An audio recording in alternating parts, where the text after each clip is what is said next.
الحمد لله وكفى وسلام على عباده الذين اصطفى أما بعد. One of the necessary things in order to be consistent in the obedience of Allah subhanahu wa ta'ala is that we clean our thoughts.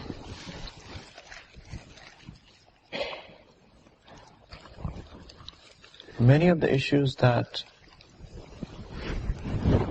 we have is because our thoughts are filthy, they are dirty. See, the thoughts, they do come. Allah subhanahu wa ta'ala, in fact, He has also said in one of the places in the Quran that إِنَّ الشَّيَاطِينَ لَيُوحُونَ إِلَىٰ أَوْلِيَائِهِمْ, that the shayateen, they also do wahi towards their friends. So they inspire. This wahi means they have also, they put bad thoughts in the hearts of their friends. Whoever wants to listen to what shaitan has to say, shaitan whispers in their hearts. So people may get filthy thoughts. And in fact they do, everybody does. Some sort of a thought of disobedience of Allah may come in your minds. Maybe you're walking in the market, in the city center, and there is, just like searching for something, and there is a big billboard that's very immodest. Shaitan may come and try to tell you, why don't you look at that? So thoughts, it is a possibility that the filthy thoughts, dirty thoughts do come in the mind. But what we need to do is that to let them go. If the thoughts come, we should let them go. I've said that in the past as well, that our job is to control the thoughts. So we act like a policeman on a roundabout. So if there's a roundabout and the traffic is coming, and there's a policeman who is appointed on that roundabout, the job of the policeman is to make sure that the traffic is flowing. If the traffic gets stuck on the roundabout, then he will be asked, why didn't you do your job properly? So this mind is like a roundabout. And thoughts come from all directions. Shaitan comes and whispers from all directions. Our job is to ignore the thoughts. If they're coming, just let them go. Make sure that if they come from the back, they go from the other side. If they come from the right, they go from the other side. This is what our job is. If we get stuck to that thought, if shaitan comes and tells you, why don't you have a look at that billboard, and you actually keep it in your head, and you act on it, that's where the sin is. لَا يُكَلِّفُ اللَّهُ نَفْسًا إِلَّا وُسْعَهَا. There is no burden on people which they cannot have any control over. The thoughts, people may not have any control over them. But what we do have control over is to ignore the thoughts. We cannot say that we don't have control to ignore the thoughts. It's not a possibility. Everybody has the capability to ignore the thoughts. When people, they actually take bath initially and they start doing muraqabah, initially shaitan bombards people with thoughts. They can be filthy thoughts, they can be noble thoughts, or they can be even good thoughts. But shaitan wants to distract people at that time. He wants to make sure that nobody is focused in their muraqabah. And problem is that what normally people do is that they get worried. And they start thinking about the thought that comes into their head.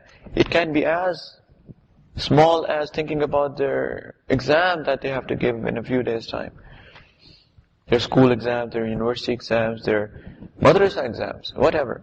But they start thinking about that. Oh yeah, really, I haven't studied much.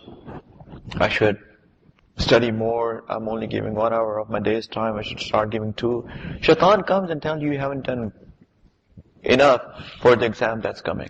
It's a very valid thought. But muraqabah is not the time to actually start thinking about that.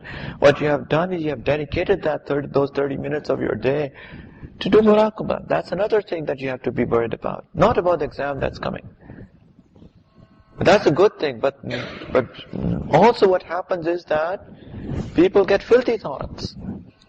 Even if they're in muraqabah or otherwise. They're walking down the market, as I said, or they're just somewhere, they're in their houses.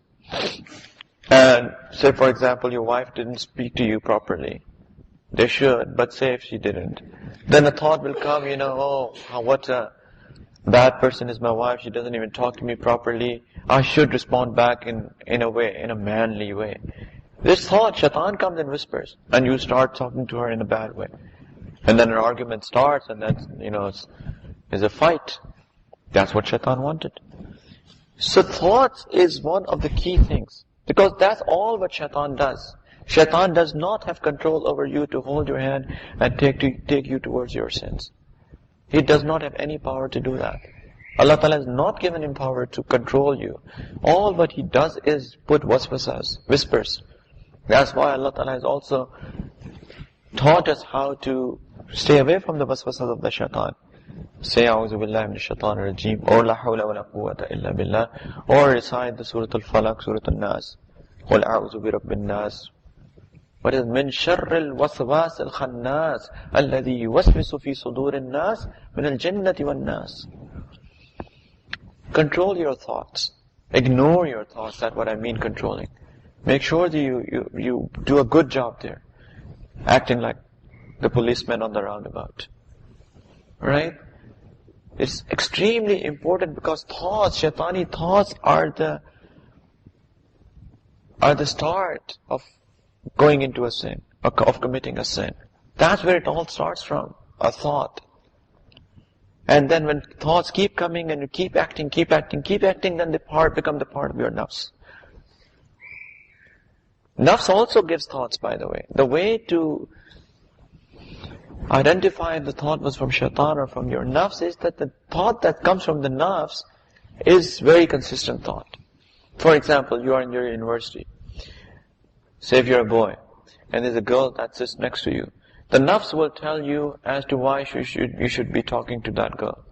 It'll come once, it'll come twice, it'll come 3 times, it'll come 4 times. And somehow it'll give you excuses, It's very important, only she knows in the whole class how to solve this issue, and you must go and talk to her in order to get your answer. Give you excuses. If it keeps coming, that means it's the filth of your nafs. And we have to work on our nafs to purify it. But if it comes once, twice, thrice, and you ignore it and you don't act on what is told to you, then shaitan will not waste his time. He's very smart. Very, very smart. He doesn't waste his time. Then he will try to distract you through through some other means. He will, but he will just try another means. So this is where the nafs and the shaitani thoughts differ. Nafsani thoughts are very consistent. As I said, it's like a child. You don't give him a chocolate, he will cry, he'll cry. Will do anything. He'll always cry, he'll always want it. It's very consistent. Shaitan will be consistent if you act on the thought that is given to you. Okay, so clear your thoughts. Make sure that you clean your thoughts. Ignore it. Ignore it. So anybody, say a thought of zina comes in your head.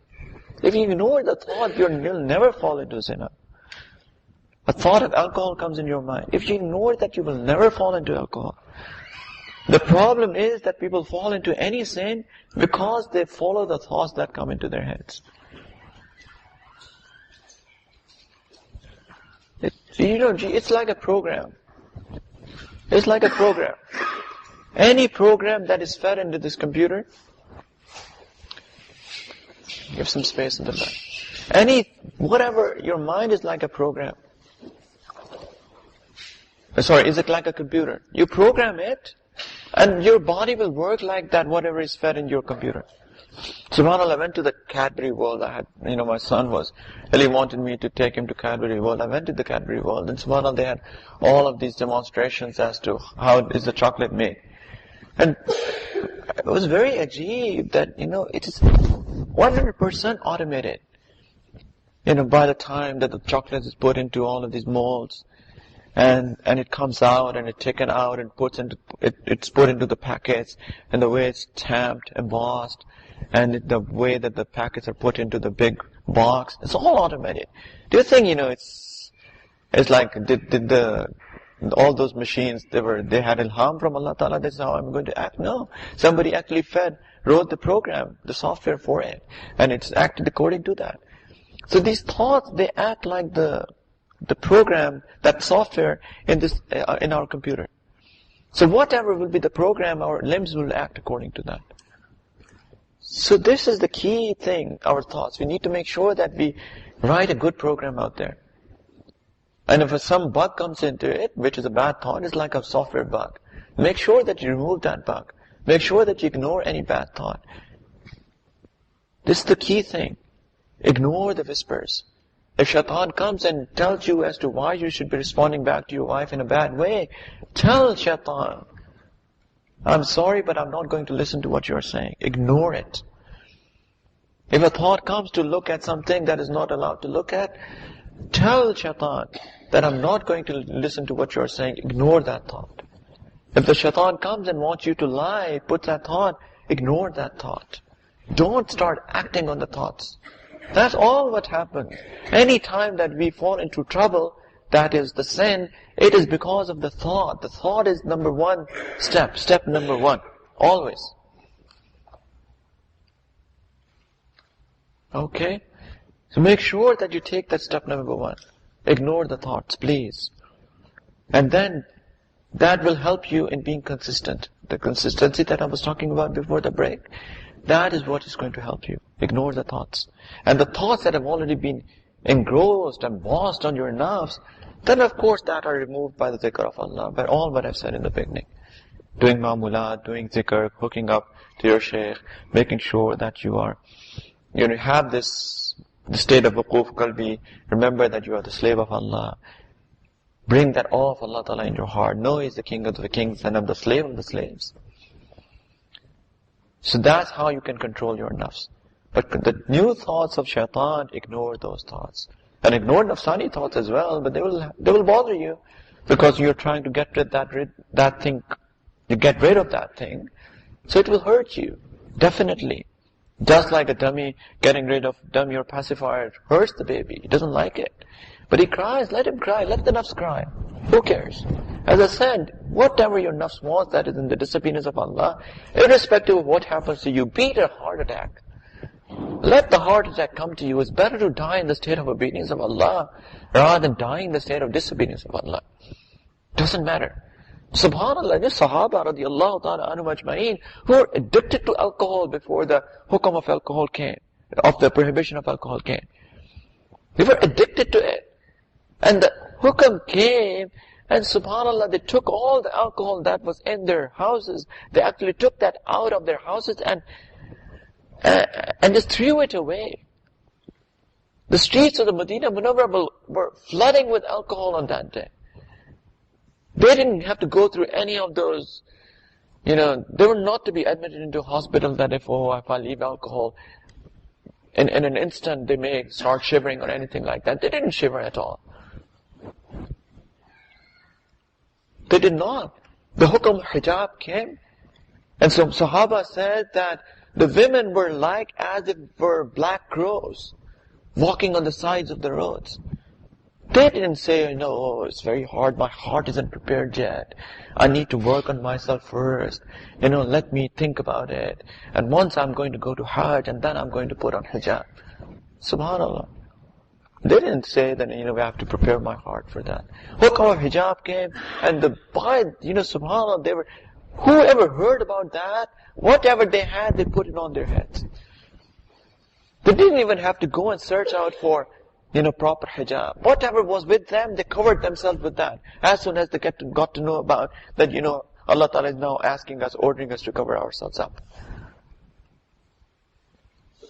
This is how we should be lying, because we are also similar slaves of Allah as these people were like.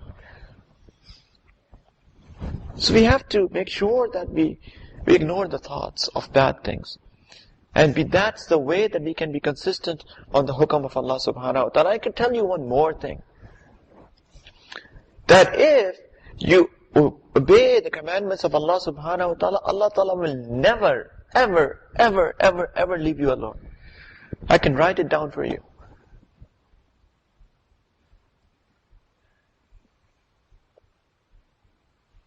Hazrat said, just like I was talking to him, my Shaykh, 2 days ago, I was talking about something, and he said, whoever serves the deen of Allah, whoever is obedient to Allah subhanahu wa ta'ala, they are never left alone.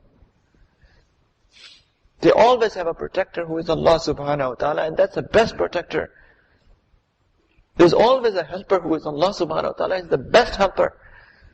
Hasbunallahu wa ni'mal wakeel, ni'mal mawla wa ni'mal nasir.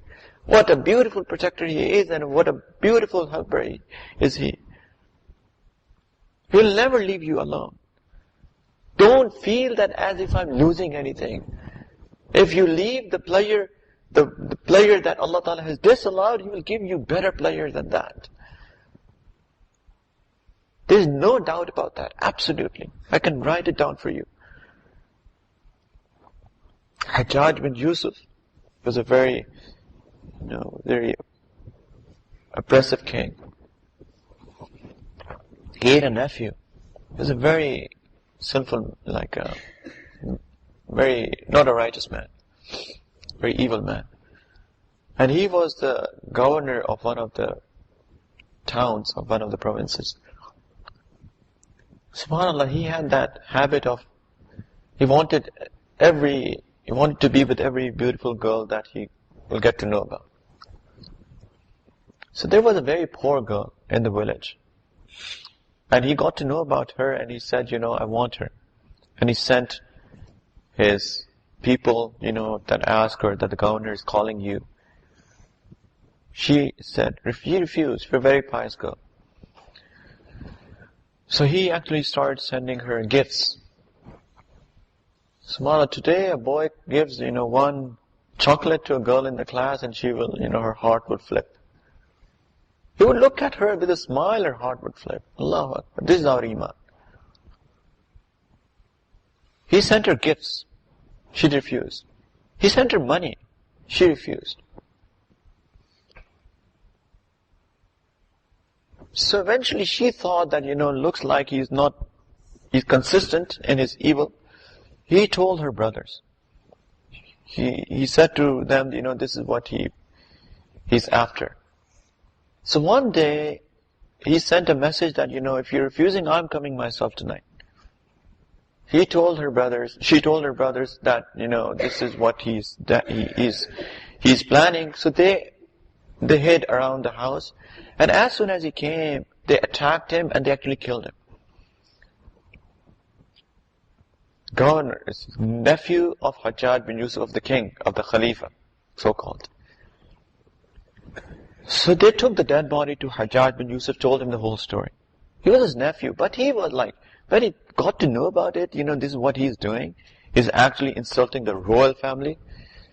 So he investigated and he called all of those the slaves and all those people who actually took the message, brought gifts to that girl. He investigated, and when he found out that it is a true story, he got extremely angry and he actually cut the dead body into pieces and put it in front of the dogs. He got so angry. And he said that, because he was offering you all of that money, and he said to that girl that because he was offering all of that to you, I am giving all what he has as an inheritance to you. So all of what he had is yours. He gave all of his money to this girl. Now imagine. She could have accepted all of that through illegal ways, right? But she refused it because of Allah subhanahu wa ta'ala. Allah subhanahu wa ta'ala actually gave her all of that money through legal ways. Because she honored the commandments of Allah subhanahu wa ta'ala. It always comes. I can tell you that. It always comes.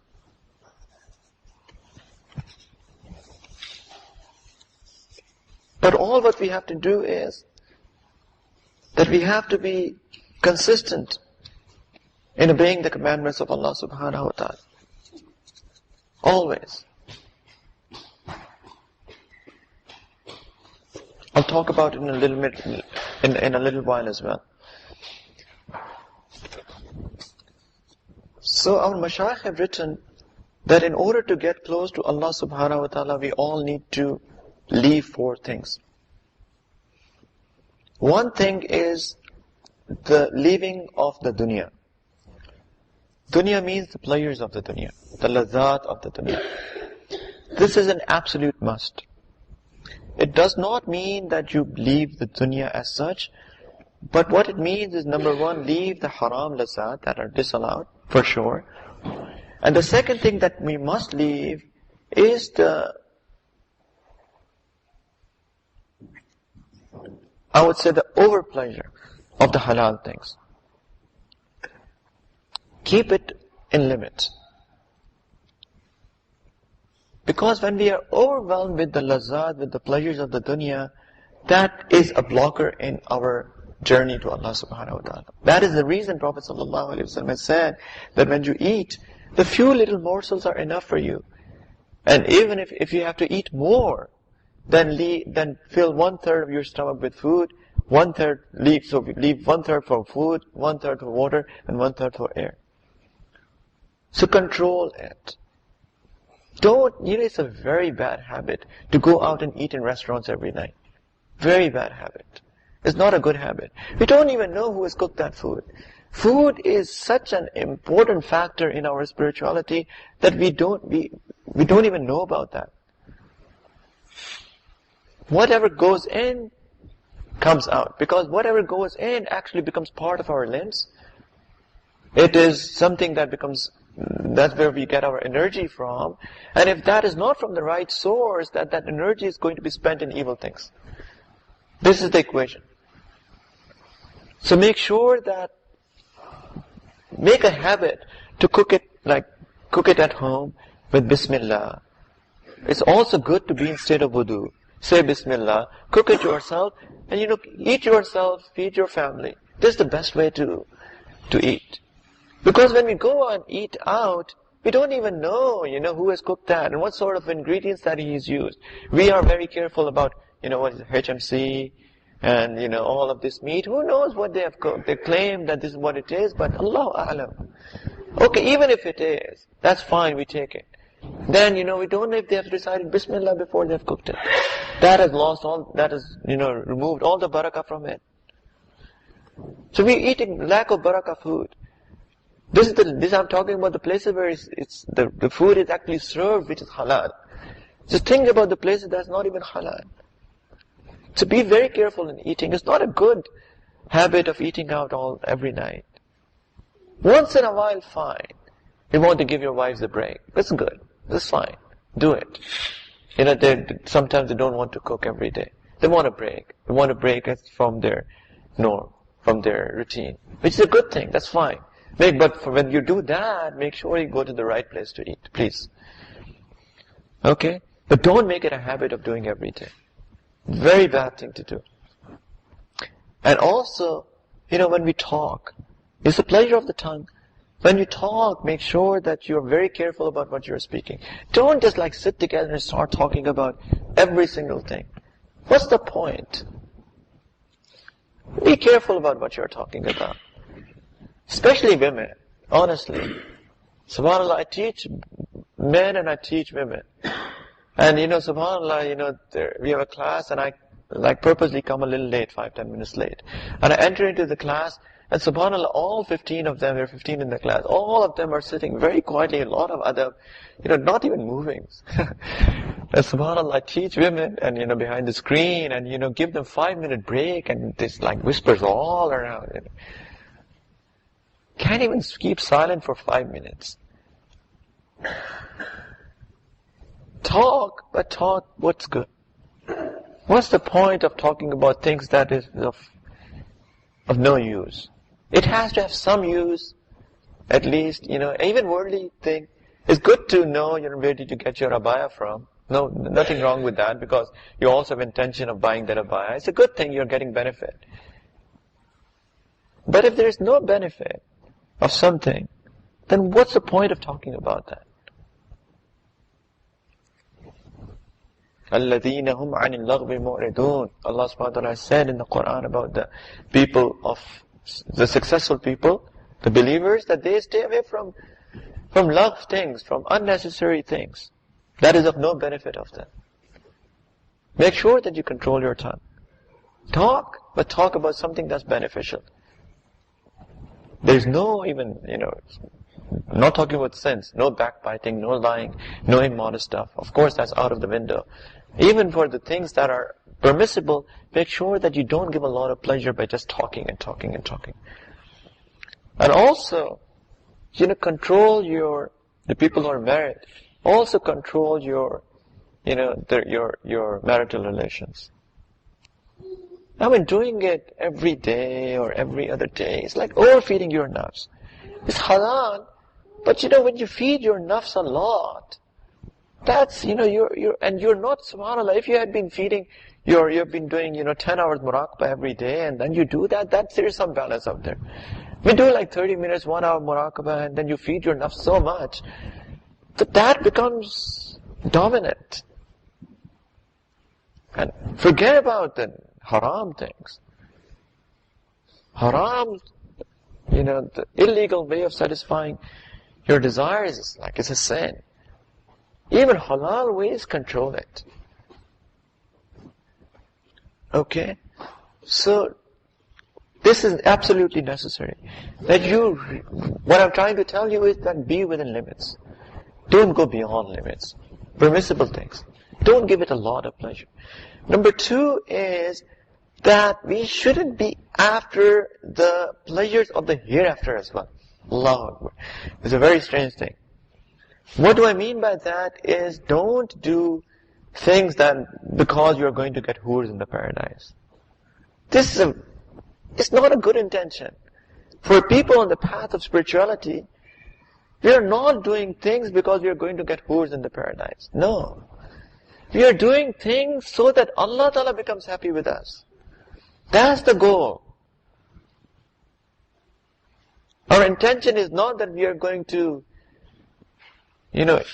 drink honey and drink milk from the rivers of the paradise. This is not the intention. That's what I'm saying.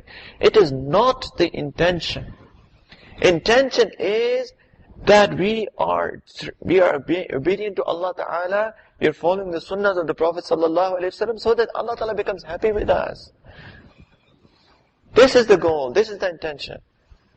SubhanAllah, once Rabia Basri Rahmahullah Ta'ala, she was in a state hall, she came out of her house and she had fire in her one hand and water in her other hand. And somebody asked her, where are you going, Rabia? She said, I'm going to burn the paradise and I'm going to extinguish the fire of the hell. She said, what are you saying?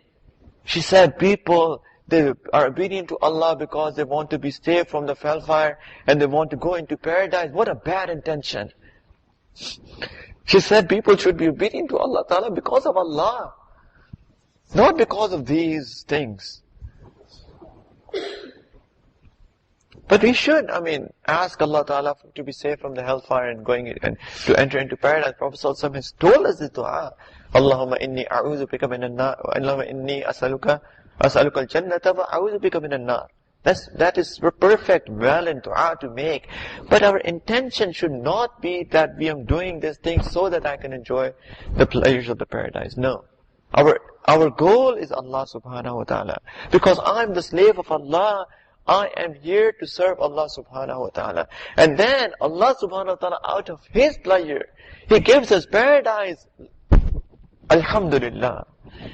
Thank you, Allah Subhanahu wa Ta'ala. Here when your beloved, He gives you something, some gift, I'm not greedy for that gift, but I am happy, I love this fact that my beloved has given me a gift. This gift has of no value to me. But the fact that He has given me something, that's of value to me. When there's true love, that's what happens. And whatever it is, I give you this Kit Kat. It's not an advertisement of Kit Kat, by the way. So, it's nothing. You eat it possibly every day. But if there is somebody who loves you and you give them the chocolate, they will take it with both hands because it's given with love. It's given from their beloved. That's of value. So Allah Ta'ala gives us paradise. I know we are so happy. Allah Ta'ala calls us to that paradise. And we want that paradise because Allah Ta'ala wants us to be in that paradise. Wallahu yad'u ila dar as-salam. Allah Ta'ala is calling us to that paradise, so we want paradise. Allahumma inni as'aluka al-jannah wa a'udhu bika minan nar. Not because we want to enjoy the pleasure of paradise, but because our beloved Allah Subhanahu wa Ta'ala is calling us. He wants us that we go there. That should be our intention.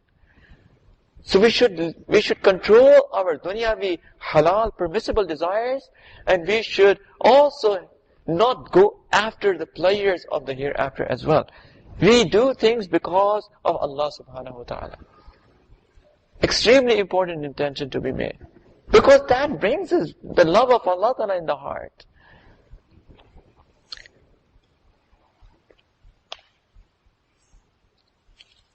And the third thing is that we should never, ever, ever, ever, ever have this thing in our mind, even if people who have progressed a little bit on their spirituality, that we have achieved something. Never. There can never be a state that we can feel satisfied with our state. Never in our life. Ever. Kabhi bhi nahi. Subhanallah. We are very small. And Allah Ta'ala is Akbar. Whatever we do, we feed our ruh spiritually. We have limits. If there's an ant decides that I'm going to eat and eat and eat and eat and eat, and I'm going to become very fat.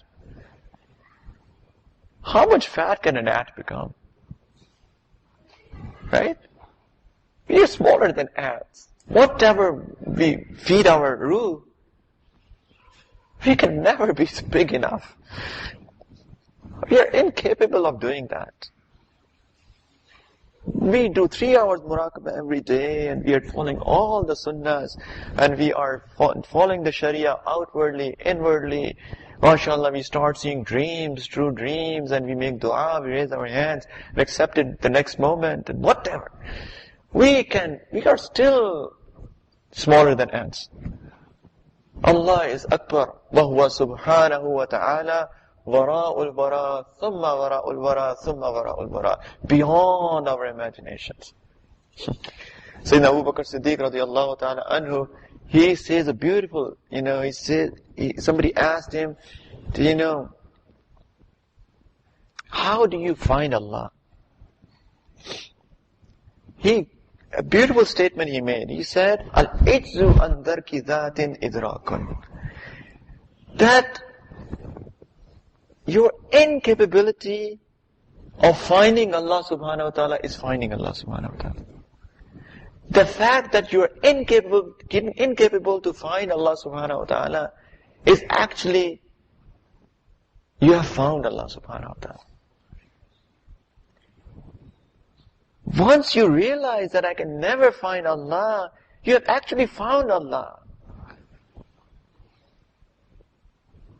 Do you understand that?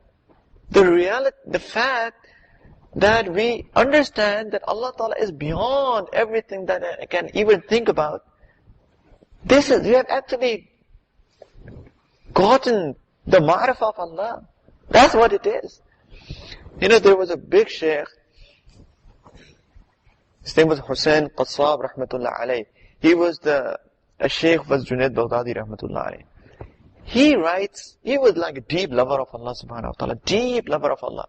So subhanallah, Allah ta'ala gave him a lot of maqam in spirituality. And subhanallah, Allah ta'ala opened for him a lot of things.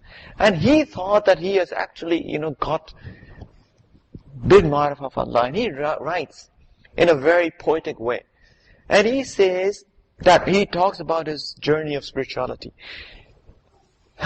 He said that I saw there was a mountain in front of me. So the big mountain of spirituality. And he said that I was riding the horse of love. And when I was climbing the mountain, there were valleys, there were peaks. And I avoided all the valleys, basically the valleys of sins. I avoided all the valleys and keep on riding on that horse of love, on the peaks. And I was really, riding very fast. And, suddenly he said sometimes the clouds would come The clouds where he was saying like the sifat of Allah subhanahu wa ta'ala. He said, I will pass through some clouds. And as, the sifat of Allah subhanahu wa ta'ala will be open in front of me. I will get to know about the sifat of Allah. I will pass through some clouds. And some other clouds would come and I pass through those. So that means he will get to know about more sifat of Allah subhanahu wa ta'ala. And then he said he will get some tajalliyat from Allah subhanahu wa ta'ala. He said eventually, after long struggle and continuing, riding like that, I actually reached the top of the mountain. And I said, when I reached in the top of the mountain, but I saw that there was a tent. And he said, my beloved was in that tent. And the tent was surrounded by some clouds as well. And I said, I crossed through those clouds. That means I actually got to know more sifat of Allah. And he was saying that I got to know everything. I got to know about everything, all the sifat of Allah subhanahu wa ta'ala in that long journey of spirituality. And I said, I just waited outside that tent. And so he said that I was waiting for my beloved to come out of tent so that I could meet with him. So that's how he explained it. Imam Mujaddid al-Sari rahmatullah alayhi, who is, he's a mujaddid in our tariqah, he's a mujaddid of the second 1,000 years. Our tariqah is Mujaddadi tariqah, Naqshbandi Mujaddadi tariqah. He writes after narrating this story of Hussain Qasab rahmatullah alayhi. Beautiful. He said, listen to it. He said that Hussain Qasab rahmatullah alayhi, he definitely crossed all of that and got to know about the ma'rifah of the sifat of Allah ta'ala. But then he says that when he thought that he actually got to know about Allah, and he was waiting outside that tent, waiting for him to come out so that he could meet with him, he said that if Hussain Qasab rahmatullah alayhi would have waited around that tent for 1,000 years, still he would never have been able to meet with his beloved. Why? Because his beloved was not in the tent. He thought that he understood. But, it was that tent was also the creation. Everything is makhluk. Our Khaliq is wara'ul wara'. He is beyond everything. We have not been given that capability to understand Allah subhanahu wa ta'ala. We will only be able to see Him, know Him in paradise where we will be given some different capabilities. So when people say muraqabah, oh, I feel, subhanAllah, somebody is saying Bismillah, Allah, Allah, Allah. I could actually hear that. Some people see all of these lights, green, blue, red. Some people feel, or as if they're flying. And somebody says, I just say a thing and it happens next moment. Everybody says all of these things that are true, but they are nothing. They're all makhluk. And that's why we reach a sabak, a lesson in ours, when people progress in their lessons, all of these states that people go through, there is a sabak of La ilaha illallah. That means that everything that you went through until this moment was all makhluk, La ilaha illallah. Everything is gone. Everything must be finished, and what should remain is Allah. So please, never, ever, ever think that we have reached any state. And the fourth thing that we must do, is to do the tark. We should leave our own wills and our own desires. Absolutely necessary.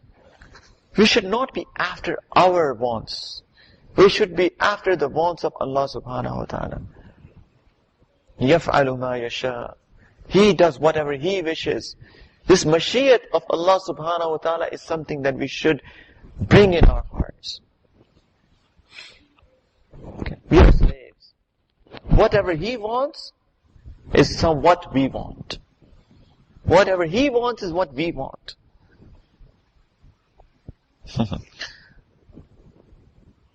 There's a big Shaykh called Shah Dawla rahmatullah alayhi in India. One day,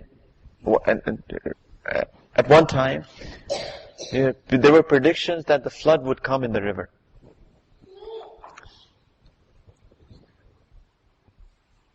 And everybody thought that we should put like barriers on the shores of the river so that the water doesn't come in the town. So everybody started, bringing the bags of sand and everything to put across the shores. So everybody, and Shahdawla rahmatullah alayhi, he didn't do that. He was in his house. So somebody asked him, why don't you come and participate as well? He said, okay. He came, but with that, what do you call to dig the sand? Shovel. He took his shovel and he started actually breaking the bags. Everybody was putting barrier, he was breaking the bags. And somebody said, are you crazy? Don't you know flood is coming, we should put barriers. So he said in Urdu, he said, Jidhar Mawla, Udhar Shahdawla. So wherever is my Lord, there is where Shahdawla is. If he wants flood, then I want flood as well. Allahu Akbar, subhanAllah, his ajzi, his humbleness, his obedience in front of Allah subhanahu wa ta'ala, the flood never came.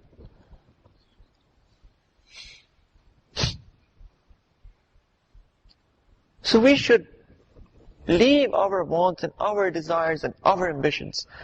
We should be happy in the ambitions and the desires and the wants of Allah subhanahu wa ta'ala. When we will have that in our hearts, then we will never complain. We will always ask Allah, we must ask Allah. But whatever He decides for us, that's what we are happy with. Then we will never have complaints. SubhanAllah, there are women who make dua, Ya Allah, please give me son, give me a son, give me a son. And then, Allah Ta'ala never gives her a son and she starts complaining. A'udhu billah, ma'azallah, oh, Allah never listens to me. Astaghfirullah.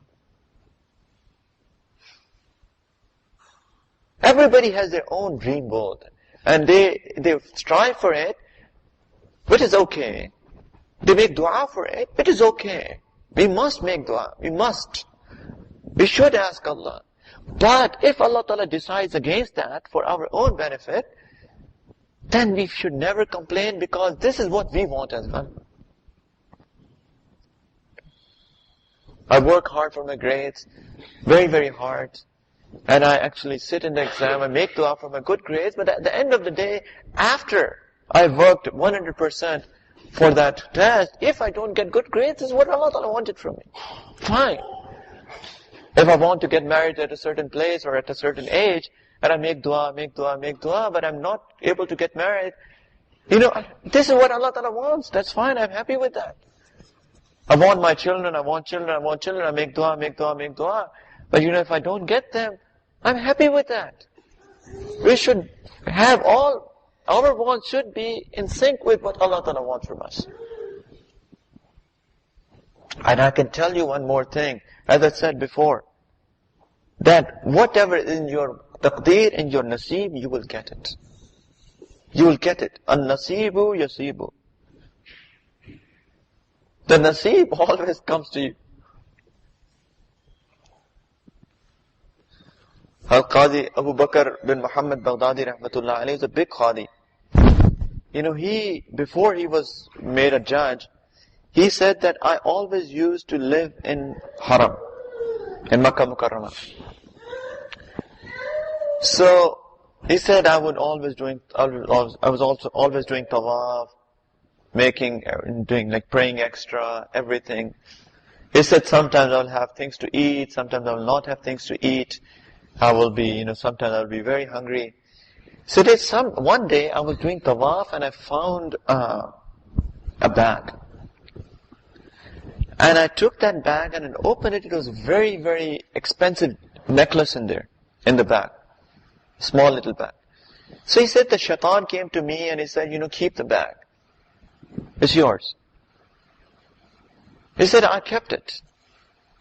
But the next morning when I went to the haram again, somebody actually announced that, I lost my bag yesterday. If somebody has found it, an old man, somebody has found it, please kindly return it to me, I'll give him 500 dirhams as a gift. So he thought, so now his good side came. He said, it's not mine. Why should I keep it? I should give it back. So he gave it back to that old man. He said, I don't even need any 500 dirhams from you as a gift. And then the old man went. So he said that after a few days I thought, I'm really starving and I'm really poor, so I should go and search for something so that I can earn. He said I traveled to Basra in Iraq. And he said while I was going to Basra, I was on a ship, the storm came in the sea and the ship broke into pieces. And he said, I was trying to survive and I actually found one of the broken pieces of the ship and I hooked myself up to that broken piece and that piece took me to the shore. And that was a village. And he said, I reached there and I stayed there. And he said, I realized that there's nobody in that village who could teach them deen. And he was an alim. He said, let me start teaching them deen. So he started teaching them Quran and teaching them deen. So after a few months passed, so everybody started doing ikram of him, honoring him. He was an alim. There was no alim in the town, in the village. So after a few months, some people came to him and he said, you're alone by yourself. Why don't you get married? Why don't you get married? And he said, I'm a poor man, I don't have anything. I don't even have my family members here, so, how can I get married? He said, don't worry, we respect you a lot and we honor you a lot. You are the best person in the society. There's a family whose the father had passed away. He was a very pious man, and he has left his daughter behind.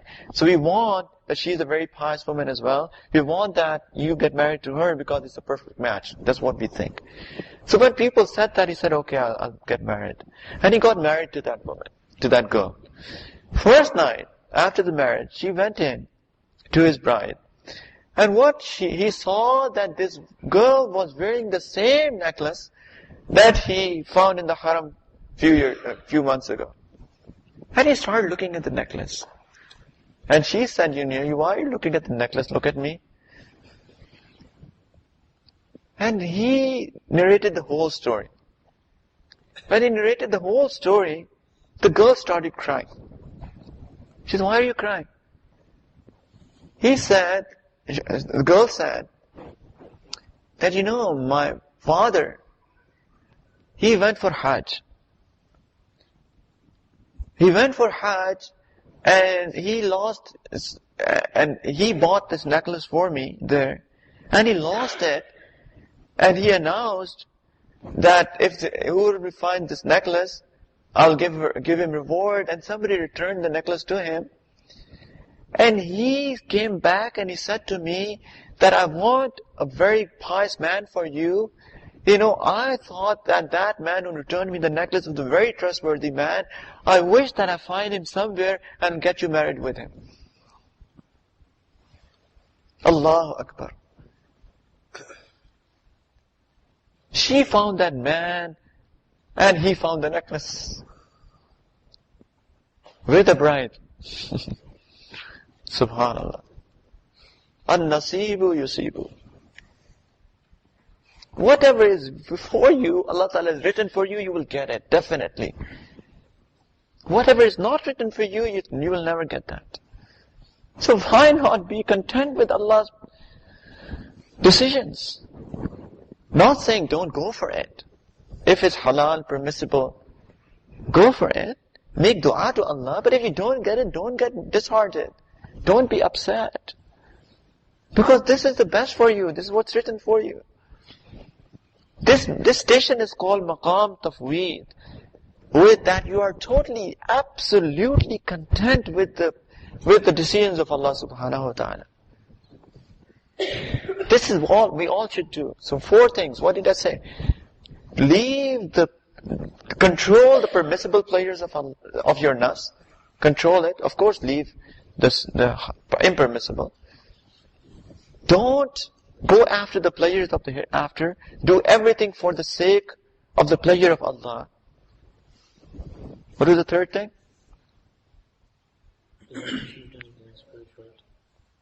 Yeah, whatever state you achieve in your spirituality, always think that you have not achieved anything. Be humble. And the 4th thing is that you should be content with whatever Allah Ta'ala has written for you. If you do these 4 things, Allah Ta'ala will bless you, honestly.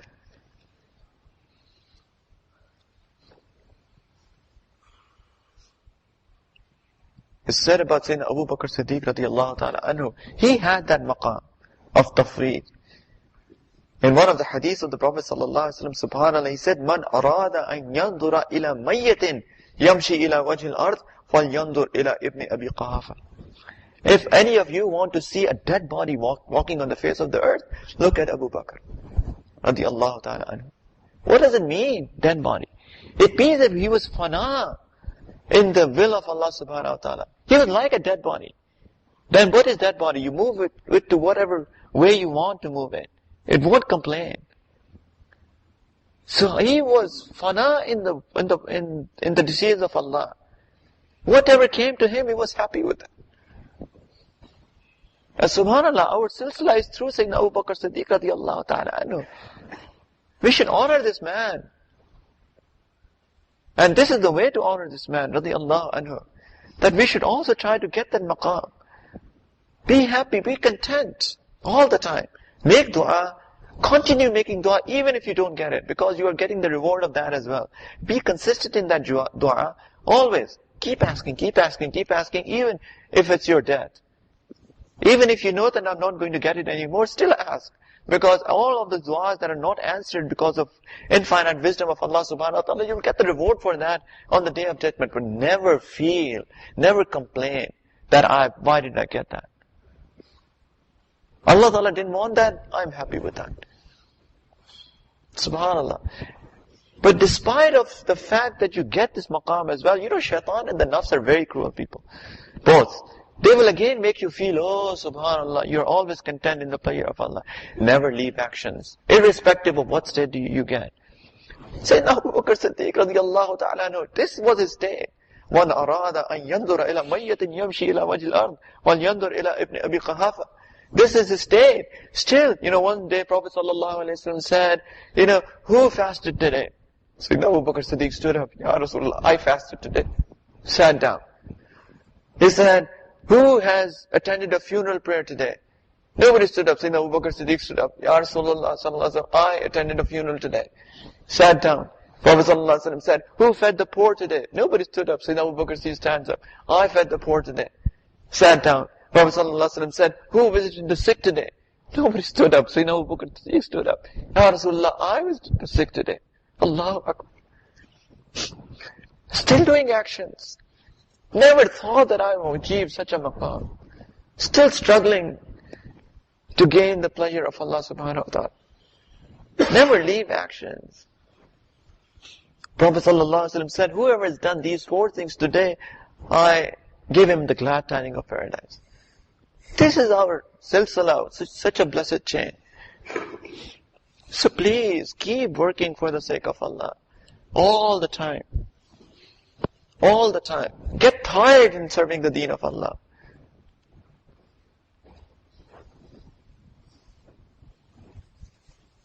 SubhanAllah, what a pleasure in serving the deen of Allah. This is the true job, honestly. I hate it, when, if I'm at work, like say working for a company, and if it, everybody complains, 8 to 10, when it's 8 hours, you get to 10 hours and you're complaining, I'm very tired. But when you get tired serving the deen of Allah, subhanAllah, what a pleasure. Enjoy it. Because it's all about this. I'm not, I cannot get to Allah. He is beyond my capabilities, but at least I can try. And this, all what we are doing here is that we are trying for that. Especially people who are young. All these people, you're young, less than 40. Honestly, you should all, just spend every single minute to serve the deen of Allah. Be obedient to Allah subhanahu wa ta'ala. Every single minute. You have strength. Once you cross your 40, then you start feeling, that was a blessing, that strength. I feel it. Please, all of you, take this opportunity and use every single moment to serve Allah subhanahu wa ta'ala, serve the deen of Allah. Please. SubhanAllah. Sayyidina Abu Bakr Siddiq radiallahu ta'ala anhu, he was like that. Sayyidina Umar radiallahu ta'ala anhu used to say, I wish I was the hair of the chest of Sayyidina Abu Bakr Siddiq radiallahu. Allahu Akbar. Imam Suyuti rahmatullah alayhi in Tariq al-Khulafa is written, Sayyidina Abu Bakr Siddiq got 5 qualities that nobody got other than him. He said that he was the only one, Prophet sallallahu alaihi wasallam said he's Siddiq. He's the truthful man. He said that Allah subhanahu wa ta'ala says he's Thaniyas 9, he's the second of the 2 in the cave. Idh huma fil ghar. Nobody got that. He said that nobody accompanied the Prophet sallallahu alaihi wasallam suhbah, one-on-one suhbah, with Rasulullah sallallahu alayhi wasallam in the hijrah except Sayyidina Abu Bakr Siddiq. Allahu Akbar. He said then, when the Hajj became fard, it was Sayyidina Abu Bakr Siddiq that Prophet sallallahu alayhi wasallam asked him to go and lead the group. The first Hajj. And subhanallah, he was the only man that Prophet sallallahu alayhi wasallam was there, present. And he said to Sayyidina Abu Bakr Siddiq, go and lead the prayers. Subhanallah. When Prophet would go on journey, he would appoint somebody as an imam, but he was there, right there, next door. He said, go and lead the prayers. And Allahu Akbar. Hazrat says that this is what Imam Suyuti rahmatullah writes. Our Shaykh, he says that there are 2 more things. He said that there were 4 generations of Sayyidina Abu Bakr Siddiq who actually became Sahaba. His father, he himself, his son, his 2 sons. They all became Sahaba. And one more thing, Prophet sallallahu alaihi wasallam said one statement, which is subhanallah. This statement is, I don't know how to explain that, how to express that. Such a ajeeb statement. Prophet sallallahu alaihi wasallam said, "Ma sabballahu fi sadri illa waqad sababtuhu fi sadri Abi Bakrin." That whatever Allah Ta'ala put in my heart, I put all of that into the heart of Abu Bakr. Subhanallah. In our chain of Silsila, it's the only chain in the 4 chains that there are 2 Sahaba. It's Prophet sallallahu alaihi wasallam, Sayyidina Abu Bakr Siddiq and Sayyidina Salman Farsi radiallahu ta'ala anhu. The only one, out of 4 Salasil, this is the only where there are 2 Sahaba. And some Mashayikh have argued that why is there not 2 Sahaba in any other chain? And the Mashayikh have said that what was in the heart of Sayyidina Abu Bakr Siddiq, only a Sahabi could take that. What was in the heart of Sayyidina Abu Bakr Siddiq, radiallahu anhu, only a Sahabi had that capability of absorbing that in his heart. A normal Atabi could not take that. Ma sabballahu fi sadri illa waqad sababtuhu fi sadri Abi Bakrin. So, try to achieve that maqam. Honor this man, radiallahu ta'ala anhu.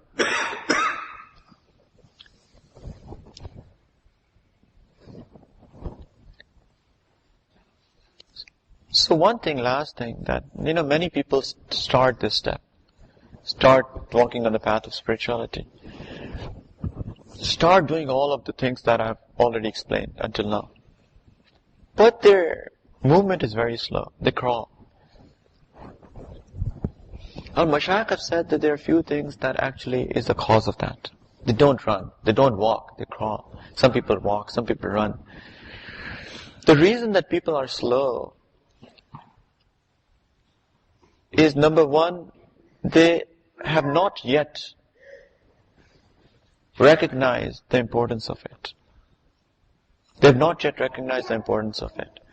You give them mamulat to do, and they don't do mamulat.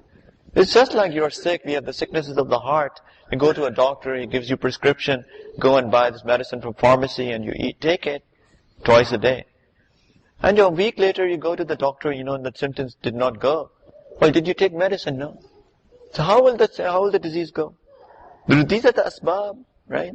These are the asbab that Allah Ta'ala has put us in this dunya. If you don't take medicine in, how will you get rid of the diseases? Allah Ta'ala can definitely remove the diseases without taking medicine, but we must take asbab. These are asbab, the ma'mulat that have been given, they're asbab. So problem is that we have yet not recognized the importance of it. That's our problem number one.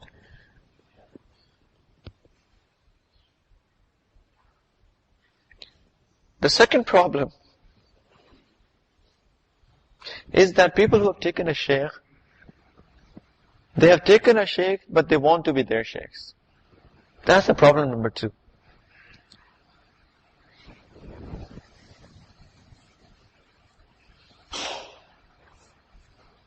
They advise as to how they should be treated. No, please, if you can kindly talk to me, always talk to me in a soft voice. Because I cannot take scoldings. SubhanAllah, this is nafs. Idea of all of this is to control our nafs, to purify our nafs. One of the ideas of taking a shaykh is that somebody is, first of all, is like auditing you, because one cannot see his own issues. I'm talking and I'm sure that I must have made like 20 mistakes in what I've said. But you are listening, maybe some of you might have picked up, right, my grammar mistakes, or some other mistakes. I have not noticed that. Some of them I noticed, and I correct that right there and then, but the others, I may not. So maybe one of you might come to me and say, this is what you did wrong, and I'll correct it. My wife does it a lot to me. She's my auditor. She tells me, you said this, and this is something you should have said, and Jazakallah. One of the ideas is that, take an auditor. You appoint somebody who can look into you because I'm not able to look at my own faults. But the second thing is that we have already spoken about it many, many times. And the four things that one must have with their shaykh, which are? Anybody remembers? Muhabbat, love, khidmat, serving, ittila, you tell about yourself, your issues, be open, and ittiba. And based on that, whatever advices are given, you follow that. One of the reasons is that you actually give yourself in the hands of other person, so that you don't follow your nafs. If it is said to you that you should not sit like this, but sit in a cross-legged manner, for example, just give you an example, that without even thinking once, you just do that. Ittiba is one of them. And what are you doing is you're not following your nafs. You're saying goodbye to your nafs, and you have taken a teacher in your spirituality who can tell you as to what you should do. And if it is a person of Sunnah and Sharia, it will definitely tell you what is based on Sunnah and Sharia. And I'm not talking about, inshallah, that's another talk that we will be giving somewhere. I don't know where, but tonight, I think, right? In Stokes? Okay, inshallah. If anybody wants to listen to it, come to Stokes. Welcome. So you give yourself. The problem with it is that people are not able to take that properly. When people are advised, they just are not able to take it. Especially if it's a scolding. Allahu Akbar. Nafs is so cruel. It cannot take scolding. It cannot take scolding. That's a problem. That stops you. If you are not able to take on what is advised to you, then your progression will be very slow. I can guarantee you that. SubhanAllah, our Mashaykh, Hazrat Fazlur Rahman Kant Muradabadi Rahmatullah Alayh, somebody came to him. He was in his majlis, and he did majlis, he was his khanaqah. So he did his majlis. After the majlis was over, he said to everybody, okay, you all leave now. So this person has actually come from some other town to stay with him, to spend some time with his shaykh. So when he came and the Hazrat said, you go and leave, majlis is over. So this person didn't go. He said, why are you not going? He said, Hazrat, I've come to stay with you. So he said, no, the majlis is over. you're not allowed to sit here anymore, just go out. And even his khuddam who were there, he said, take his luggage and put it outside. Look at the tarbiyat. This is not, subhanAllah, if I start talking about the way that our mashayikh have done tarbiyat, if I do any of them, I will be talking to myself here, honestly speaking. Nobody will be here. Possibly new people. Maybe one, two. But, people who are old, nobody will be here the way that our mashayikh did tarbiyat. Allahu Akbar. Khair, he said, no, he said to all the people who were doing khidmat, take his luggage out. They took his luggage out and put it outside the door. And I also asked him to go. He went out, after a few moments he came in. He said, why have you come in? Hazrat, I've come here to spend time with you. He said, no, you cannot stay here. Again, asked the khutam, take his luggage, put it out. Look at, subhanAllah. Look at if there was no true love, there was no true intention in the heart that I'm going to, stick to my shaykh. Just imagine the nafs would say, he's insulting me, he's not letting me come in. Who cares about him? Let me go, I'll find another shaykh. So he again came in. Said, what? Why are you here? He said, Hazrat, there's no other place for me to go. I've come here to be with you, spend time in your company. This is the only place that I have. Where will I go? Where do you want me to go? So eventually Hazrat said, he also, his Jamali Kafiyat came in and said, okay, you can stay. But this is how the murideen were. Because they knew that I am hooking up to this man for my own Islam. Some small little scoldings here and there, it's not going to harm me. It's for my own benefit. It's for my own benefit. It's training of my nafs. Gee. Hazrat Shaykh al-Hadith rahmatullah alayhi and Mullah Zakariya rahmatullah alayhi. I was sitting with Mullah Sajjad Numani sahab, Dawud Barakatuhum in Itikaf, and he used to sit in his gatherings with Mullah Zakariya sahab rahmatullah alayhi. He said, when he will sit for food, there are a lot of murideen. And he would actually sit on a higher place right at the end of the row, so that he could look at everybody during eating. And he said he will look at everybody while they're eating, and he will pick up on people, and he will shout from that. It was a long dastarkhan, long mat. And if anybody is not eating in a proper way, he said, oh Fulan, what are you doing? Eat properly. And he would do a lot of ikram of the ulama. So he will take his bread, and he will send it through one of his khadims to one of the ulama that was sitting right at the end of the corner. And this person, he will get this food. Normally when you get the food, some bread from your shaykh, for barakah you want to, because it has tawajjuh, you want to share it with the murideen. And he had that, do ikram of the people who deserve ikram, and he would do a lot of ikram of the ulama. So when he would send some bread to some of the alim, then he would start out of his, generosity, would say, start sharing it. He would say, I have sent it for you, not for anybody else. Why are you sharing it with people? And this is not very long ago. And people, the true mashayikh, this is how they do tarbiyat. Our Hazrat Murshid Alam Rahmatullah Alayhi, our grand shaykh, he used to say, if there is no dab, there is no adab. That means that if there is no awe of you, that is of the mashayikh, then you cannot teach adab to people. Nobody will do adab of you. Because your nafs is very cruel. Here the whole idea is to train the nafs. It's no point. There's no other intention here. It's not to being lovey-dovey and, you're always smiling, always. Fine, tarbiyah is also done through soft words, definitely the nasiha. But sometimes it is necessary. Sometimes it's done purposely. It's done purposely. Sometimes things are done for a purpose. So that, you actually sometimes to check as to where does the nafs stand now. Or sometimes to actually train the nafs.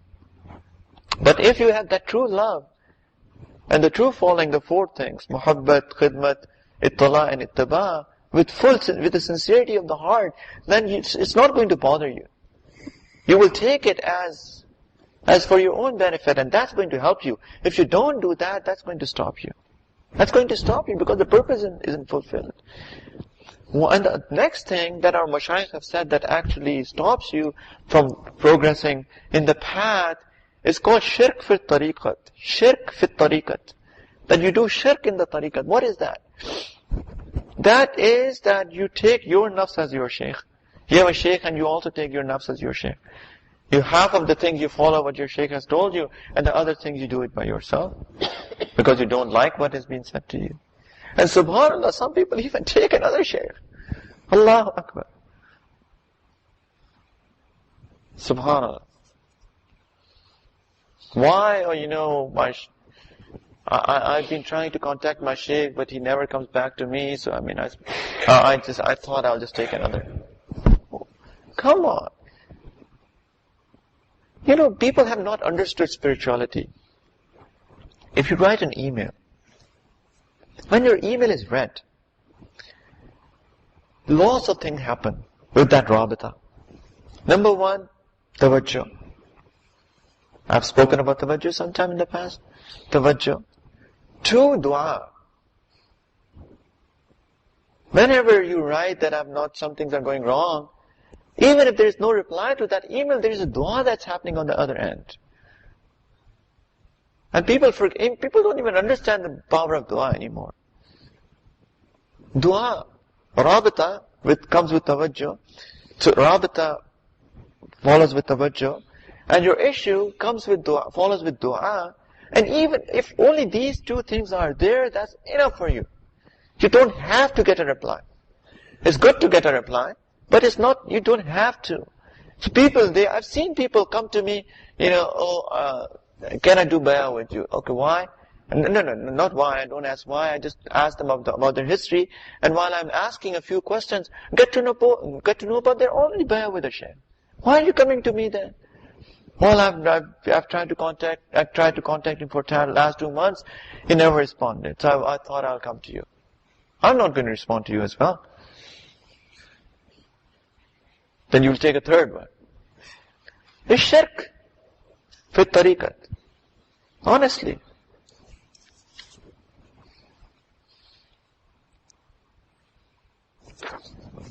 And the fourth thing which is tied to that is having a bad opinion about your shaykh. This is also a killer. When you have a bad opinion in your heart, that kills your spirituality. Again, as I said, people don't understand spiritual world. This whole concept is a beautiful concept. Again, as I said, inshallah, I'm going to talk about that in detail tonight, whatever Allah Ta'ala will allow me to. But this concept is a beautiful concept. What you're doing, even there is nothing that the shaykh is doing. Even that shaykh is not common like myself. Still, your niyyah, your talab is helping you out. There was a fake shaykh. He thought of, he saw the mashayikh around him, and he saw that people are giving him gifts. He thought, I will become a shaykh as well, and people will come with their gifts to me as well. So actually, he grew a beard, he wore an amama, he sat with his tasbih, and in the public, and people start thinking as if he's a big shaykh. And slowly, gradually, his reputation built up. Oh, he's always in dhikr, he's always there. So people came to him, gave him gifts. So one person, who was a very wealthy man, so he was also looking out for a shaykh, and he heard that there's a man sitting outside the city, always this tasbih in his hand, long beard, mashallah, big shaykh. So he went to him, and mashallah, he will go to him, talk to him, and he will always, nod his head and tell him something without even knowing what he is doing. And he will bring him very expensive gifts. So one day, he saw a dream, and he went to his shaykh, and he said, you know what? I saw a dream that last night, that you have honey on your hand, and I have filth on my hand. You have honey on your hand, and I have filth on my hand. So the shaykh said, yes, don't you know, we are the people of Allah, and we have honey on our hands, and you are the people of dunya, and you have filth on your hand. He said, no, shaykh, I want to tell you the whole dream. So what's that? I put my hand in your mouth, and your hand was in my mouth. So he was after his dunya, and he was after his deen. But after writing this incident, our Mashaykh have written, even though that Shaykh was not Kamil, he was not even a Shaykh, he was a fake. But because of the talab of this man, who had taken that Shaykh out of his whole sincerity, utmost sincerity, and he wanted to goodness from that person, he was still getting benefit from him. People don't understand this fact.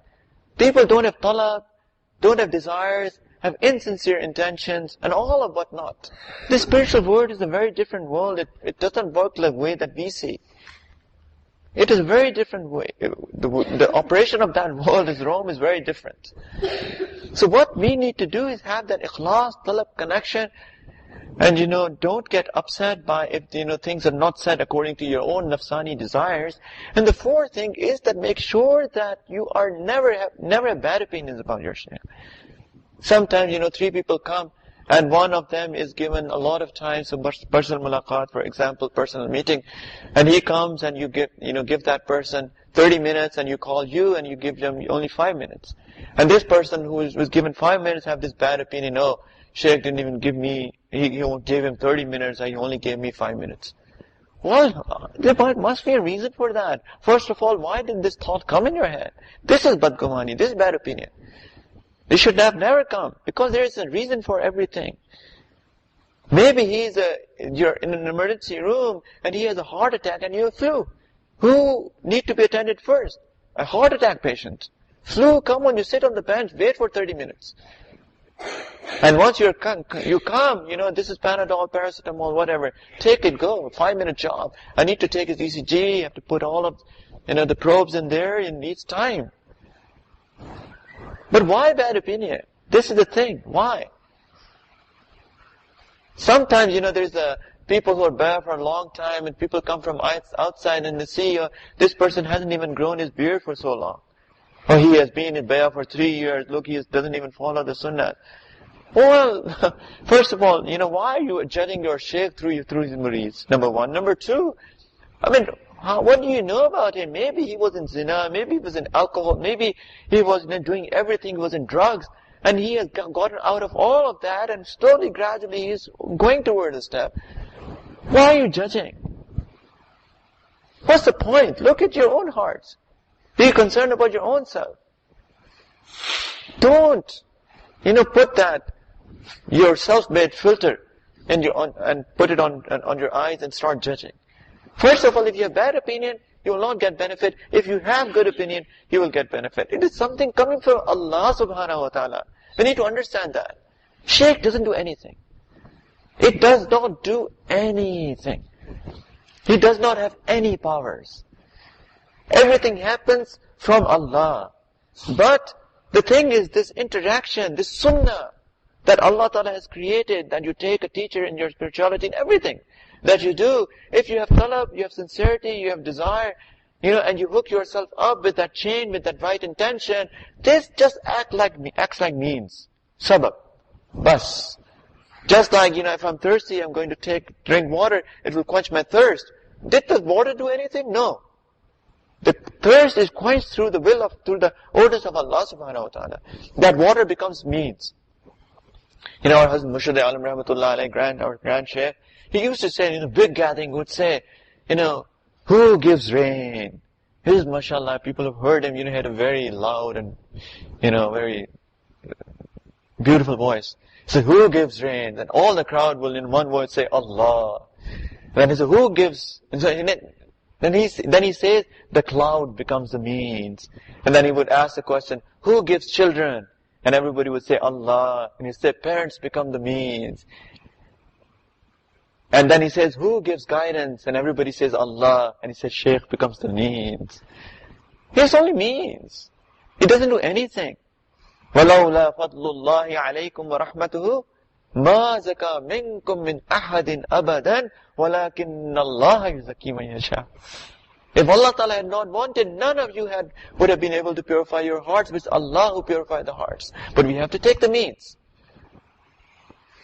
This is means. But that you will get from Allah according to your hearts, your intentions, your sincerity, your opinions. Bad opinion, you'll be cut off. Lack of sincerity, you will be cut off. One person with lot of talab, other person with less talab, this person will definitely move faster.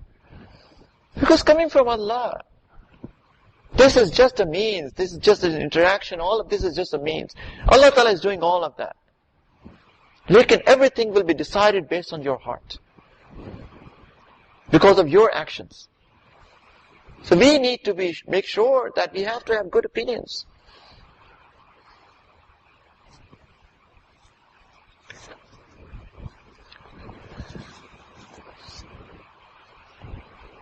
So, my friends, we all need to take these steps. There's no choice. As I said right from the very beginning, that, this is an examination hall we are sitting in. We're all in an examination hall. We have to give exams. If we don't write anything, it's our failure. If we write something, we struggle a little bit, we work a little hard.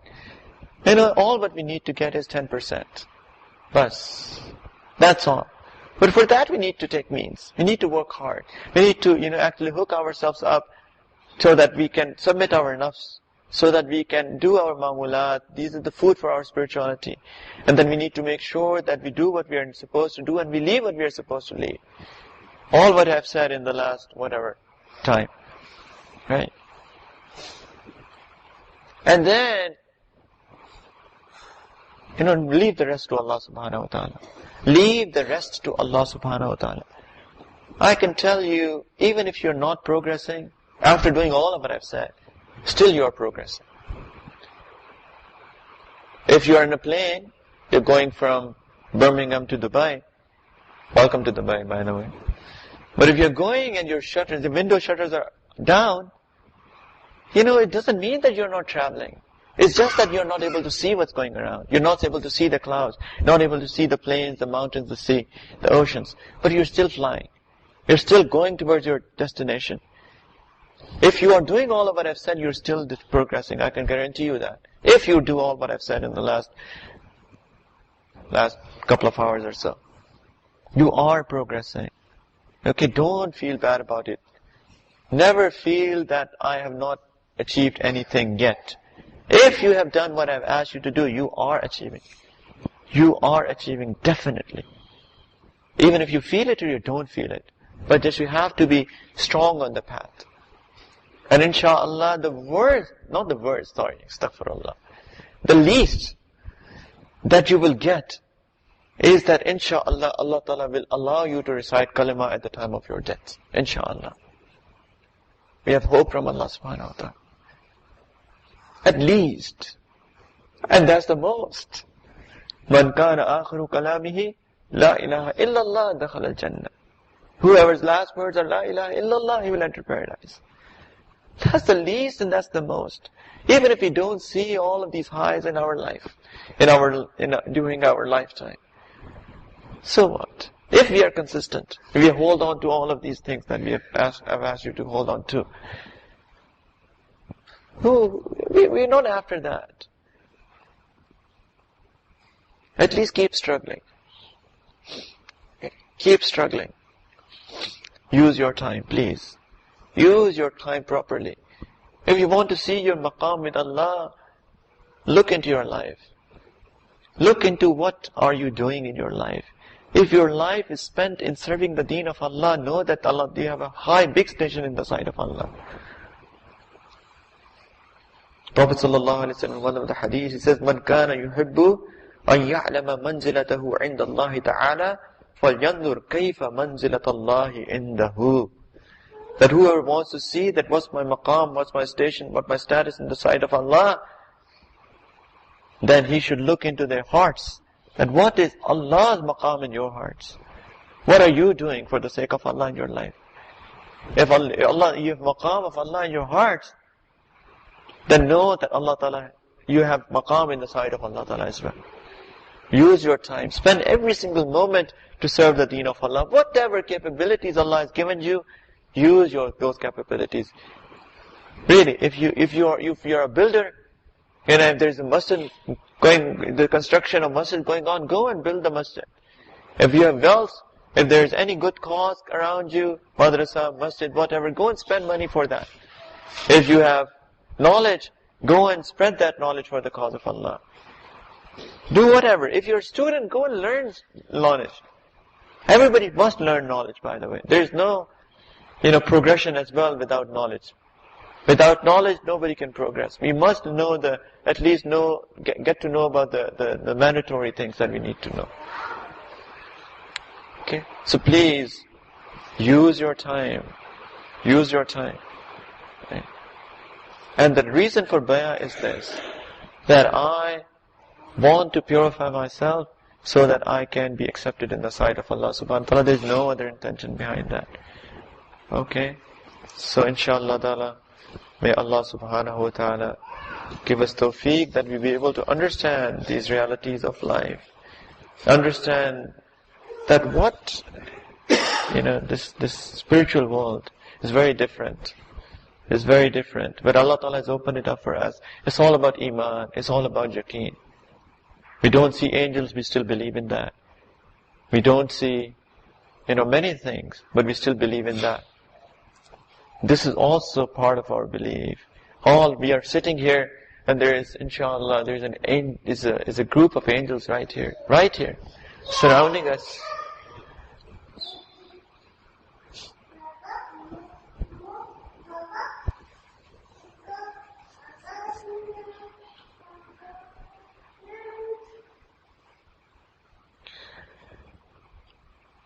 And they make a tower, standing on top of each other, goes all the way to the arsh of Allah subhanahu wa ta'ala. We can't see them, they're here. And Allah ta'ala asks them, what are these people doing? Despite of knowing that, what are they doing? And they say, Ya Allah, they want your paradise. Have they seen paradise? No, Ya Allah. What will happen if they actually see it with their own eyes? Ya Allah, they will even struggle more to get that. What else do they want? Ya Allah, they want to be saved from the fire. Have they seen the hellfire? No. What will they do if they actually see it? Ya Allah, they will run away from it even more. What else do they want? Ya Allah, they need your forgiveness.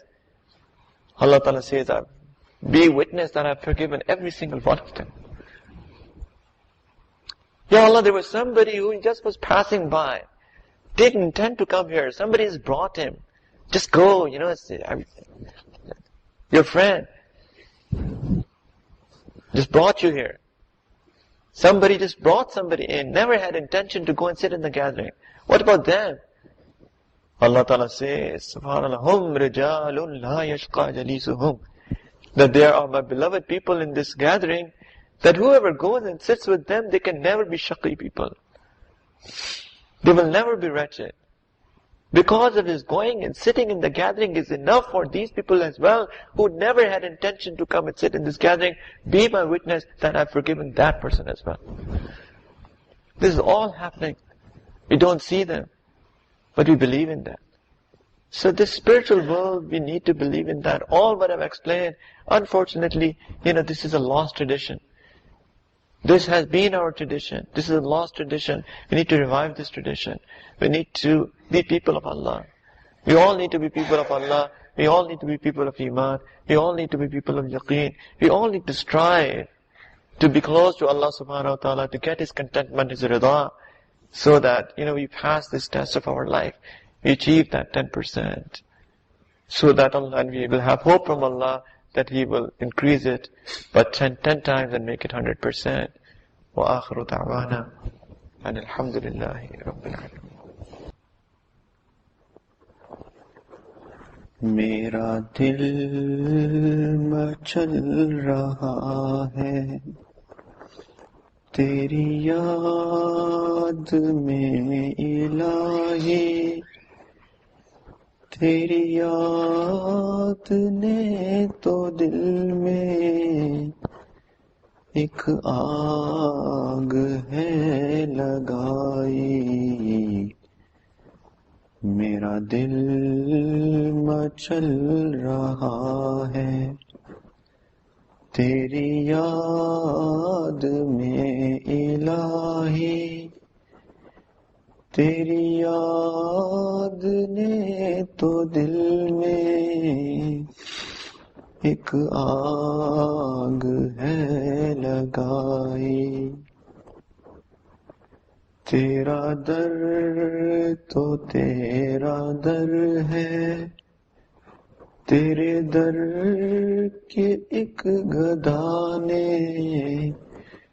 दुनियाए दो की अजमत मेरे दिल से है निकाली, मेरा दिल चल रहा है।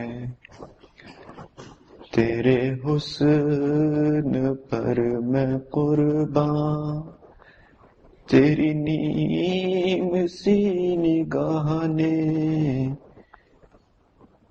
तेरे हुस्न पर मैं कुर्बान, तेरी नीम सी निगाह ने मेरे दिल की उजड़ी बसती एक पल में है बसाई, मेरा दिल मचल रहा है। तेरे आशिकों में जीना, तेरे संगे दर पे मरना, तेरे आशिकों में जीना, तेरे संगे दर पे मरना, मैं यही समझ रहा हूँ तेरे दर की है रसाई, मेरा दिल मचल रहा है। My heart is quickly pacing as I'm thinking of your beauty.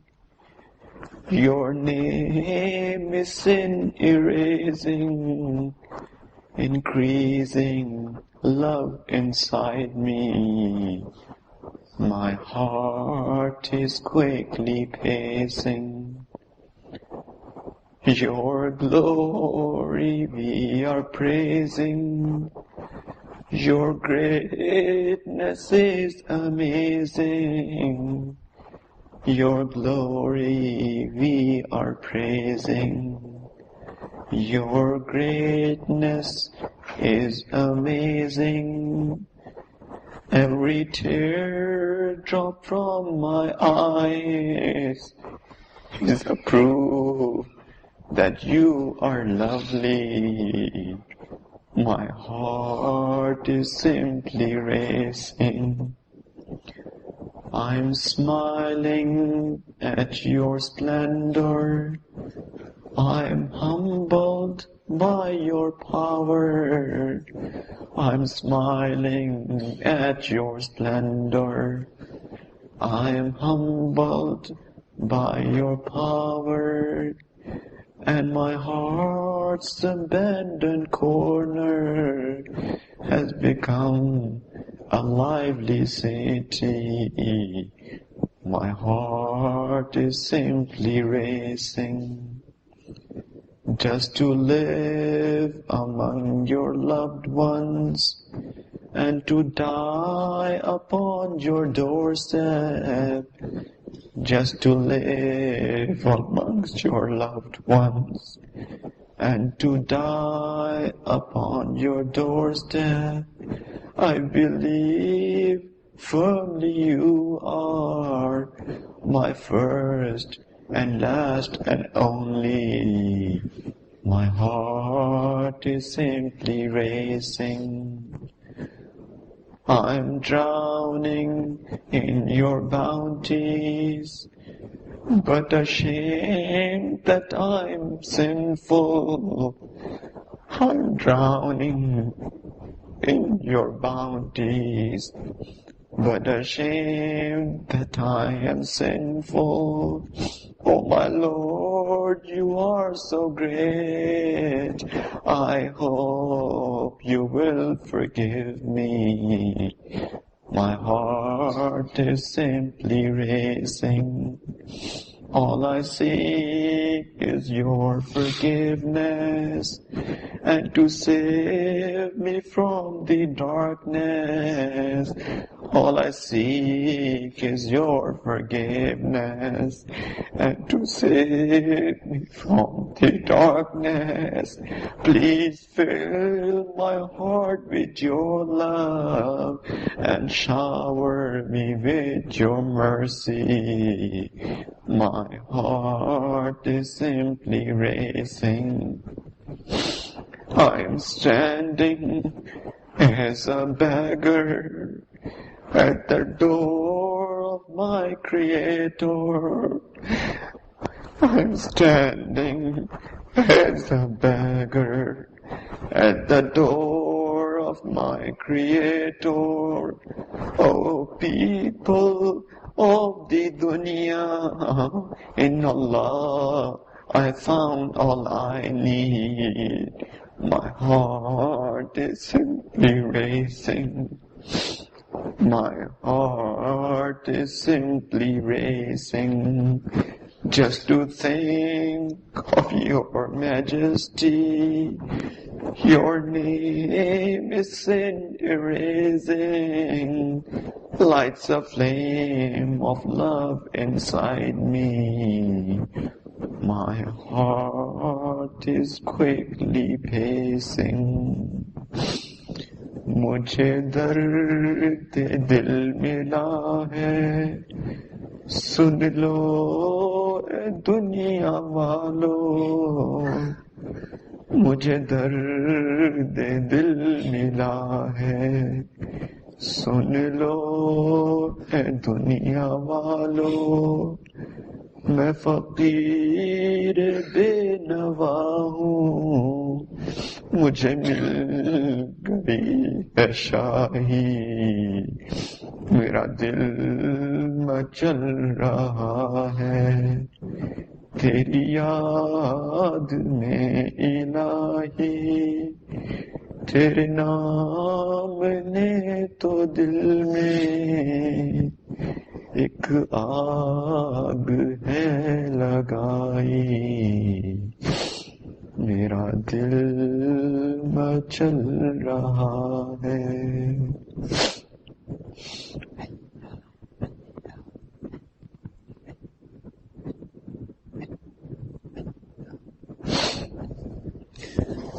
لا الہ الا اللہ محمد رسول اللہ. سبحان ربی الاعلی الوہاب. الحمد للہ رب العالمین. الحمد للہ رب العالمین. الحمد للہ رب العالمین. اللهم صل على سيدنا محمد وعلى آل سيدنا محمد وبارك وسلم. اللهم صل على سيدنا محمد وعلى آل سيدنا محمد وبارك وسلم. اللهم صل على سيدنا محمد وعلى آل سيدنا محمد وبارك وسلم. ربنا ظلمنا أنفسنا وإن لم تغفر لنا وترحمنا لنكونن من الخاسرين.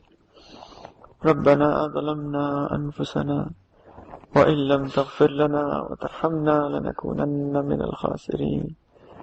ربنا ظلمنا أنفسنا وإن لم تغفر لنا وترحمنا لنكونن من الخاسرين. ربنا لا تزغ قلوبنا بعد إذ هديتنا وهب لنا من لدنك رحمة إنك أنت الوهاب. لا إله إلا أنت سبحانك إنا كنا من الظالمين. يا مقلب القلوب ثبت قلوبنا على دينك. يا مصرف القلوب صرف قلوبنا على طاعتك. اللهم حبب إلينا الإيمان وزينه في قلوبنا وكر إلينا الكفر والفسوق والعصيان واجعلنا من الراشدين. اللهم آت نفوسنا تقواها وزكها أنت خير من زكاها أنت وليها ومولاها.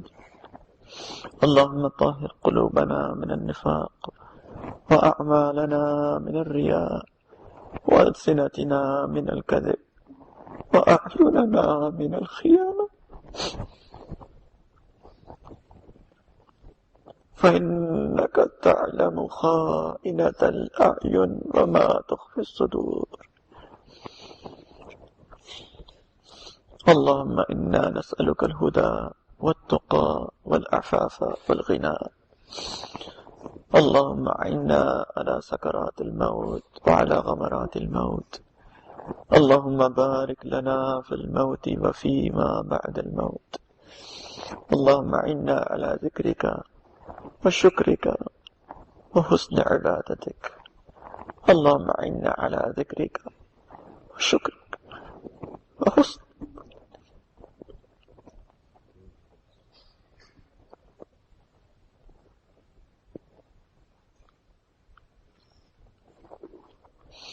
اللهم أعنا على ذكرك وشكرك وحسن عبادتك. اللهم اغفر للمؤمنين والمؤمنات والمسلمين والمسلمات الأحياء منهم والأموات إنك سميع قريب مجيب الدعوات. يا أرحم الراحمين، يا أكرم الأكرمين، يا كريم، يا غفار، يا رحيم، يا ودود، يا وهاب، يا ستار، يا ستار، يا ستار، يا حنان، يا منان، يا الله، يا أرحم الراحمين، يا أكرم الأكرمين. Ya Allah, please accept this gathering from all of us. Ya Allah, please accept this gathering from all of us. Ya Allah, please accept this gathering from all of us. Ya Allah, all of these people who have come from far, Ya Allah, who have come from near, Ya Allah, please accept their coming. Ya Allah, people who wanted to come, had intention to come, could not come.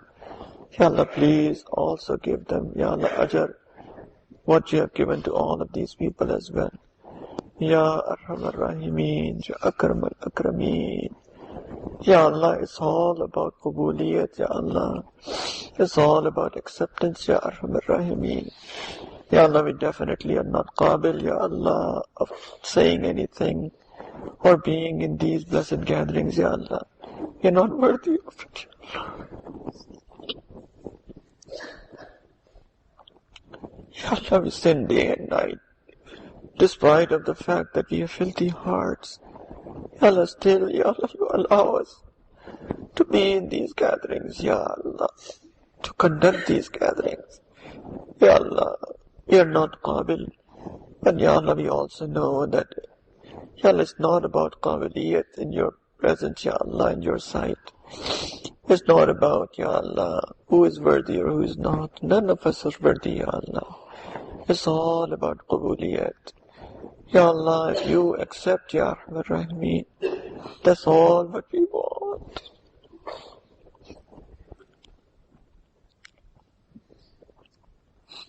Ya Allah, if you don't accept it, Ya Allah, Ya Allah, the last 2-3 hours that we have spent, Ya Allah, will be another waste of our time. We have already wasted our life, Ya Allah. Please accept it and make the source of your forgiveness, Ya Allah. Make it the source of your mercy, Ya Allah. Make it the source of your karam, Ya Allah. Make it the source of our good ending, Ya Allah. Make it the source of our good life, Ya Allah. Make it the source of goodness of our generations, Ya Allah. Make it the source of, Ya Allah, your blessings in our graves. Make it the source of your blessings on the day of judgment. Make it the source of, Ya Allah, of being in your proximity in paradise, Ya Allah. Please accept it, Ya Allah. Ya Arhamar Rahimeen, Ya Akram al-Akrameen. Ya Allah, Ya Allah, all of these people who live in this town, Ya Allah, very few of them, Ya Allah, who have come, Ya Allah, please have mercy on these people, Ya Allah. We could have been doing something else, Ya Arhamar Rahimeen. Ya Allah, but they took time out to come and sit in the zikr of in the gathering of your zikr. Ya Allah, accept their coming, Ya Arhamar Rahimeen. Please accept their coming. Please accept their coming, Ya Allah. Ya Allah, because of Ya Allah, their coming, Ya Allah, please accept it from all of us, Ya Arhamar Rahimeen. Ya Allah, you yourself have said, Ya ayyuhan nas, antumul fuqara'u ila Allah. No people, you're beggars in front of Allah. Ya Allah, this group of beggars is here begging you of your mercy, Ya Allah. Please grant all of us your mercy. Ya Allah, this group of beggars is here begging you of your love. Please grant all of us your love. Ya Allah, we beg you of the love of your beloved, Sallallahu Alaihi Wasallam. Please, Ya Allah, grant all of us his love. We beg you, Ya Allah, that you grant us the love of the people that you love. Ya Allah, please grant all of us the love of those people that you love, Ya Allah. Allow us to go and sit in their company, Ya Arhamar Rahimeen.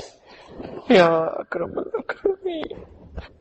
Ya Arhamar Rahimeen. We beg you of Tawfiq, Ya Allah, to be your obedient slaves, to follow the sunnah of your beloved Sallallahu Alaihi Wasallam, to stay away from sins, Ya Allah, to walk on Sharia 100%, and to be consistent on it until we meet you, Ya Arhamar Rahimeen.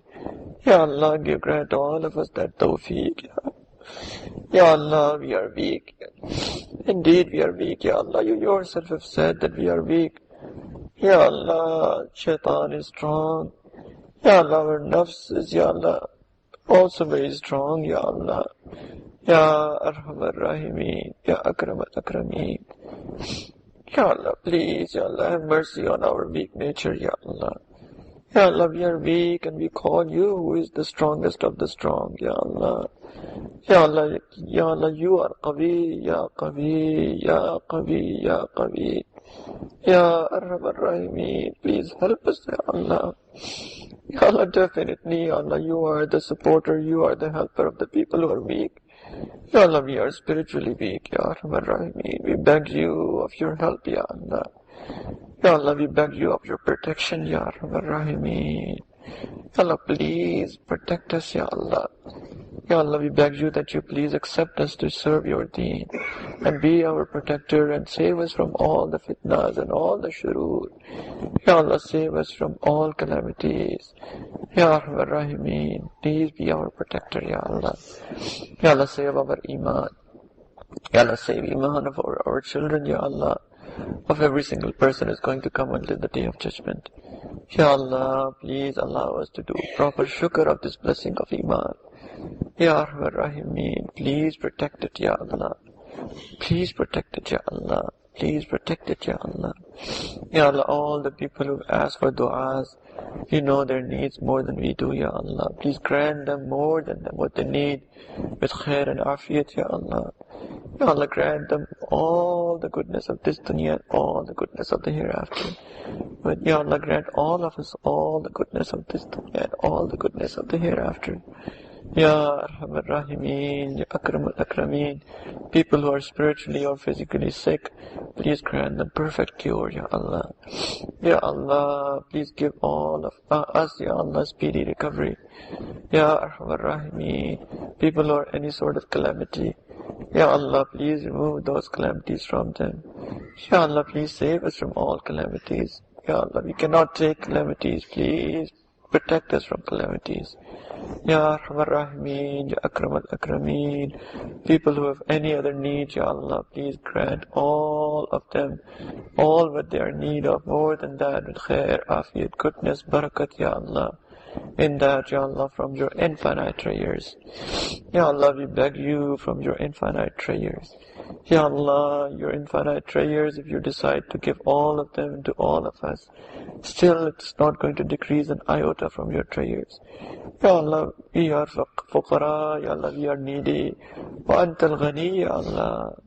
Ya Arhamar Rahimeen, these beggars are at the door of a ghani, Ya Allah.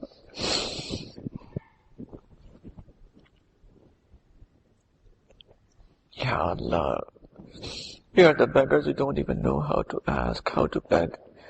We are the beggars, Ya Allah, who don't even have anything that we can, Ya Allah, where we can take the treasures that you will, Ya Allah, that you will give us, Ya Arhamar Rahimeen. Still we beg you that, Ya Allah, ignore our shortcomings, ignore our lack of adab, Ya Allah, please have mercy on all of us. Ya Allah, Ya Arhamar Rahimeen, please, Ya Allah, purify our hearts with khair and afiyat. Be happy with us, be content with us at every single second of our life, every single breath that we take, at each and every step that we take, Ya Allah. Ya Allah, be happy with us, Ya Allah. Ya Allah, we seek your protection from your anger, Ya Allah. We cannot take your anger, Ya Allah. We are in need of you at every single moment. Ya Allah, please be happy with us. Please forgive us, Ya Allah, for the slips that we make. Ya Allah, especially at the time of our death, we beg you that you please be content with us, happy with us. And you have made our nafs nasul mutma'inna by that time with khair and afiyat. And Ya Allah, please allow us to recite kalima as our last words. Ya Allah, make our graves from the gardens of paradise. Fill our graves with light, with nur. Make the questions easy for us. Expand it, Ya Arhamar Rahimeen. And Ya Allah, on the day of judgment, we beg you that you please, Ya Allah, make us stand up in a state that you are happy and you give us our books in our right hands. And give us the shade of your throne, and then we no other shade but your shade. And you give us water from the blessed hands of your beloved Sallallahu Alaihi Wasallam. And Ya Allah, that you give all of his intercession, Ya Allah. And Ya Allah, please allow us to enter into paradise without reckoning, without questioning. And give us a space in the blessed feet of your beloved Sallallahu Alaihi Wasallam. Ya Allah, we all know that is too much to ask. But Ya Allah, if we don't ask you, who do we ask, Ya Allah? Ya Allah, indeed, you have hundreds of thousands of your slaves. But we have only one Rabb. We have no other place to go and beg, Ya Allah. Ya Allah, please, Ya Arhamar Rahimeen, have mercy on us, Ya Allah. Please have mercy on all of us, Ya Allah. Please have mercy on all of us, Ya Allah. ربنا تقبل منا إنك أنت السميع العليم وتب علينا إنك أنت التواب الرحيم. Ya Allah, all the people who have served, Ya Allah, to make this event successful, Ya Allah, you know their names. You know the sincerity in their hearts. You know the talab in their hearts, Ya Allah. Please grant them, Ya Allah, your special qurb, Ya Allah. All the people of khidmat, Ya Allah, who show love, who have muhabbat in their hearts. Ya Arhamar Rahimeen. Ya Allah, by the virtue of that khidmat, of that muhabbat, Ya Allah, you give them, you grant them your muhabbat, Ya Allah. You grant them your special qurb, Ya Arhamar Rahimeen. Ya Allah, you grant them your closeness and their families and their parents and their generations to come, Ya Allah. Ya Allah, have mercy on all of them, Ya Arhamar Rahimeen. ربنا تقبل منا إنك أنت السميع العليم وتب علينا إنك أنت التواب الرحيم وصل اللهم تعالى على خير خلقه سيدنا وحبيبنا ومولانا محمد وعلى صحبه أجمعين برحمتك يا أرحم الراحمين.